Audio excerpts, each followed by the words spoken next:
Hello and welcome to Spiderbyte64. Well, I want to talk about versus movies. For those who don't know what versus movies are, they're movies about like Batman versus Superman or Iron Man versus Captain America. All these movies have one thing in common. They're versus movies. And versus movies, in my definition, is that they're about two characters, even though they're both heroes. They're gonna have to fight each other. But even a good and bad have to fight. And there's a lot of these movies. Action films do a lot of the verses. And if you remember from if you remember from like English class or like filming, there's the man versus man, the man versus self, and then man versus nuts, which is man versus nature, man versus unknown, man versus technology, man versus society. And that's that's technically a good that you have to put into a role for like when you do a film or do something like that. But after the success of Toy Story 4 and that there's going to be a Trolls 2, I believe it's finally time to talk about this. Like, it's getting to become a big conversation, so I want to do something that I remember growing up. This was a lot of things I've seen doing, a lot of people are doing. Let's do a Pixar versus Dreamworks.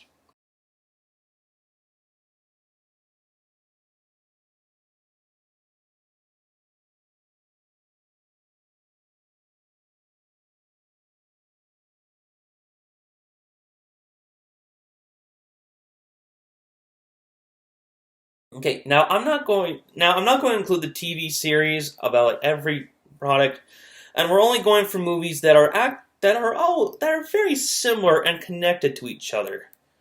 With that said, let's start off with we're going to leave the most obvious one at the end, but let's get the weakest one out of the way. This is Finding Nemo versus Shark Tale.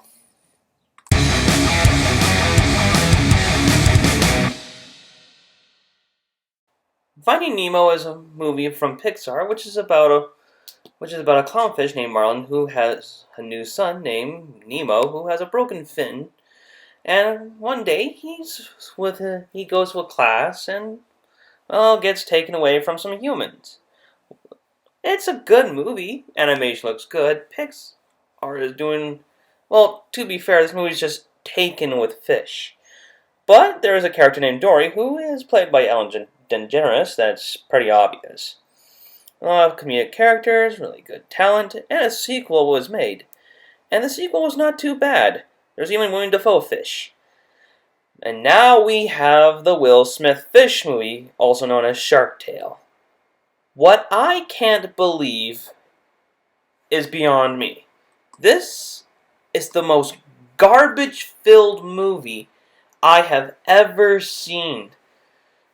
I don't really put it with the worst movie of all time, but it is one of those really bad animated films. And this is coming from the company that made Prince of Egypt, Kung Fu Panda, and Road to El Dorado. That is freaking sad. The movie's about like some fish named Oscar, played by Will Smith. It's bad that it's a good actor. Anyway, he wants to be popular. It's the same story. Mafia sharks. It's all stupid, but the most stupid thing is this movie got an Oscar nomination. I don't know how it got an Oscar nomination. Kronk, can you explain to me why this movie got an Oscar nomination? I mean, it's awful. Well, you got me. By all accounts, it doesn't make sense. Anyway, Jack Black's in it, and that's like one good thing. But other than that, stay away from this movie, because the clear winner is definitely Finding Nemo.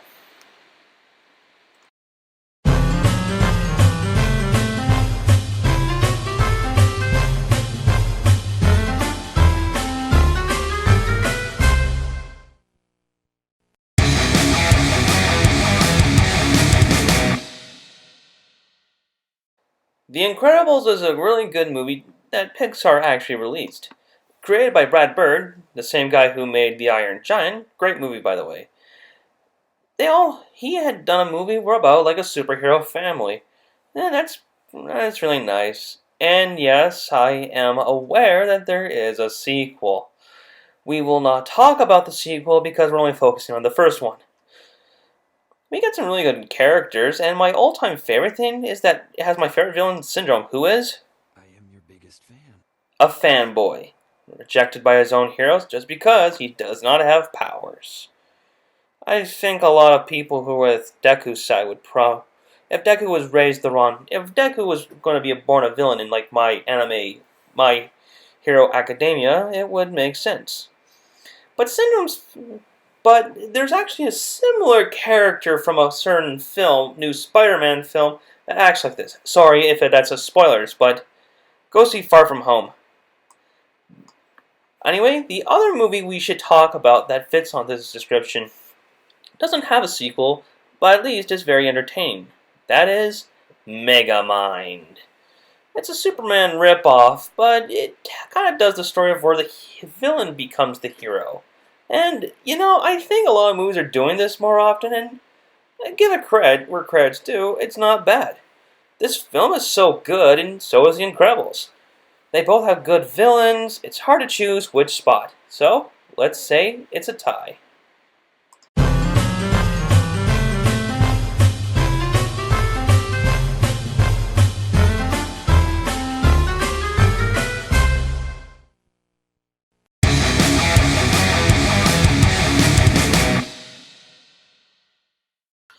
This one I'm going to let slide off because, both these films, sadly, I would pick Cars out of this one, and I'm not going to explain Cars because everyone knows it, and so does Turbo. Actually, Turbo's a little bit of an underrated one. I don't really feel like doing clips or showing this because of because of copyright and all that. So you have to understand that there's not going to be any clips of these movies. Because these ones are so popular that this will happen. So, Turbo is not a bad film. I wouldn't say it's the best. Ryan Reynolds as a snail that's super speedy, ends up becoming wants to be a driver, wants to be part of the Indy 500.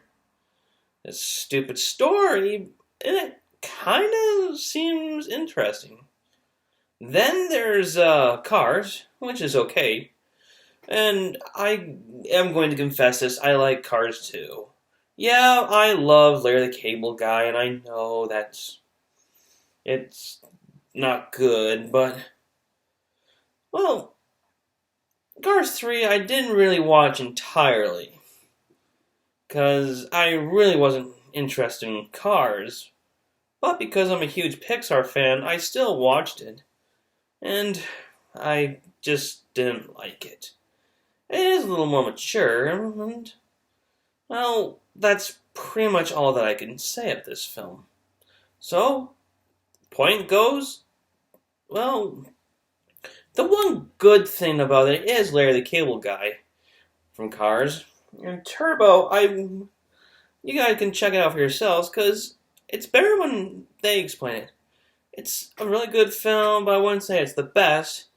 It's not good, it's average. It's in the meh category, and I think that's where it's best put. So, point goes to Turbo.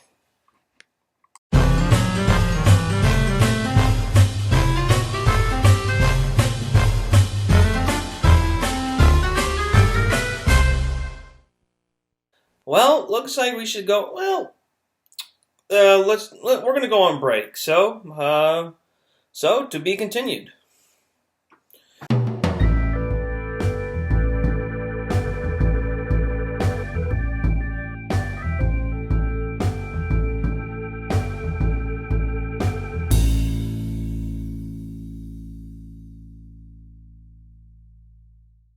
And now, time for some Toy Story shorts.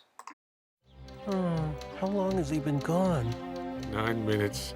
Come on, guys. Just because Andy's gone to school, that doesn't mean we have to put our lives on hold. He's eating lunch now. T minus 52 minutes. Hey guys, I think I see the bus. Let me see. Okay, kids are getting out. Wait, what day is this? Tuesday. Blast. Soccer practice. I think we need a hobby.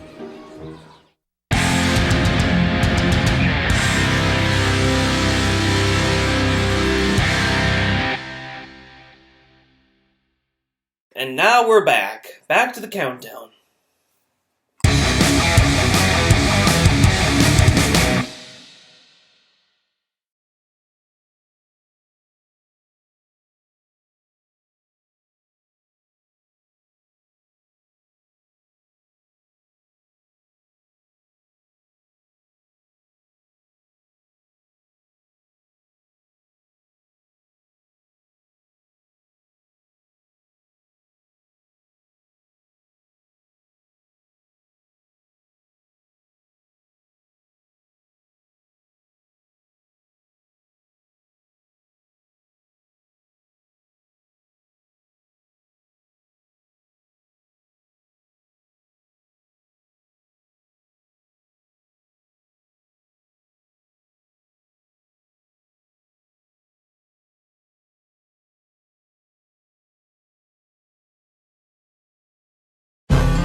Monsters, Inc. was the fourth movie made by Pixar, and it still holds up to this day, although the music has become, its theme songs become very popular, but it does actually hold up, and it's pretty good.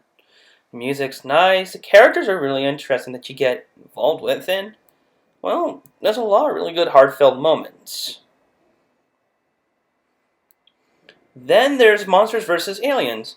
This movie is more trying to be like, doing like Monsters vs. Aliens, B-movie style. And the animation on the humans don't look so good, but the monsters and aliens themselves don't look that bad. It just doesn't feel like it feels like a half-rushed idea. Although it sounds like a good idea, it just does fall flat. So, point goes to Monsters, Inc. Lady, I'm trying to review here!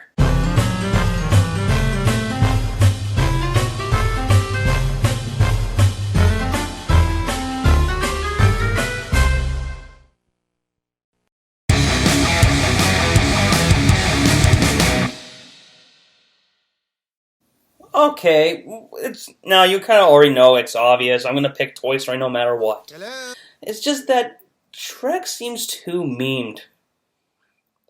Shrek is... oh. Shrek, by all means, is not awful, but just not really a movie that I'd appreciate.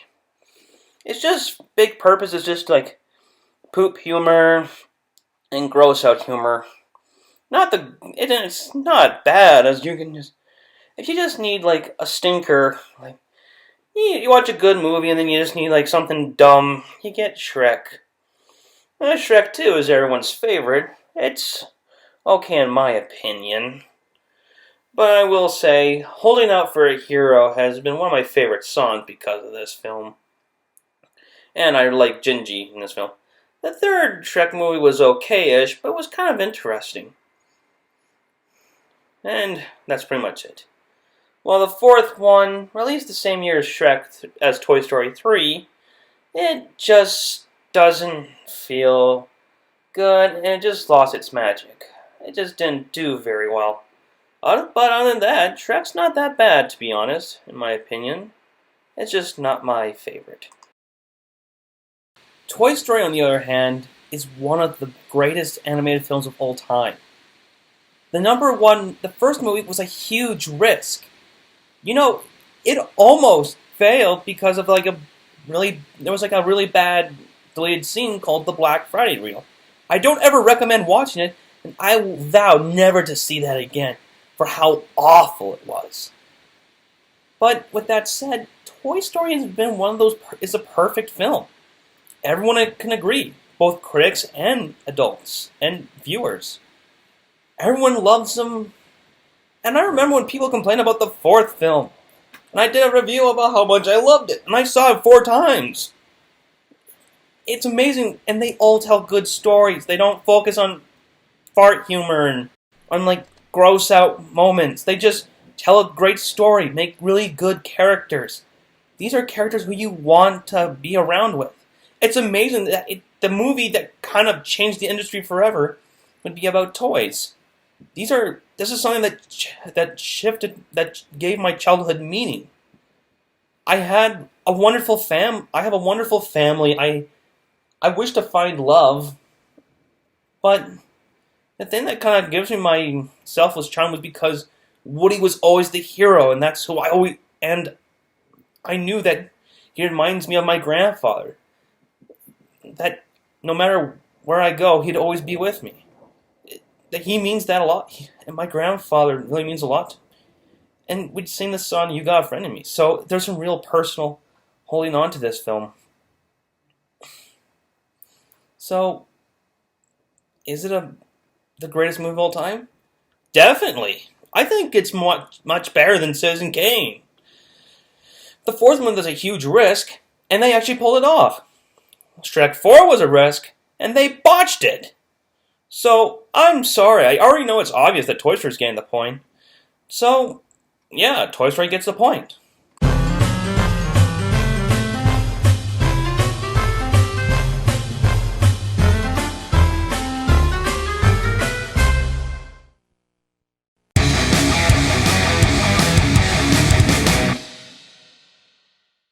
Yeah, this is actually kind of the big issue, and I think kind of started the Pixar versus Dreamworks thing. With more movies to come from both Pixar and Dreamworks, it seems that this conversation started because of these two films being similar and released the same year. A Bug's Life was actually the very second Pixar film after Toy Story 1. However, in 1998, during its same release year, Dreamworks began, and they had, well, Prince of Egypt, Small Soldiers, that ripoff of Toy Story. It's not really a DreamWorks animated film, so it doesn't count on the list, like I said. But with that said, Jeffrey Katzenberg was a big crybaby, as I have said in my Toy Story overall review. He was the one that was in favor of the Black Friday reel that I mentioned earlier. Well, he was a big crybaby that he took the Bug's Life idea with him because, well, that's what he was. Bug's Life itself is, well, I'm kind of glad there's only like one movie. However, with Ants, that's the same thing. I'm glad it only has one movie. The animation doesn't look good, but it's not all that bad. Gene Hackman plays the villain, and it just feels more like a Superman film. But I don't know, Woody Allen as your hero, not a good choice.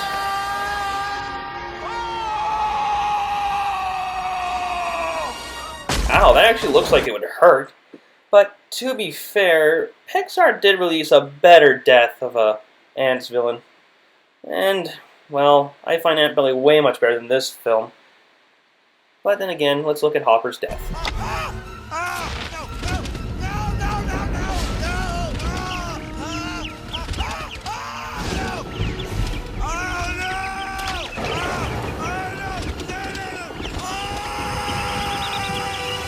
Yeah, terrifying.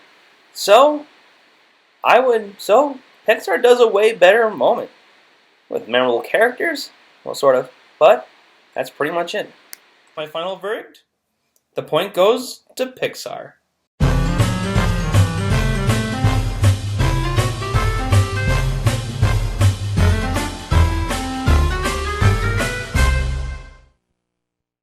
What are your choices to be which one's better? Comment down below to actually pick your favorites.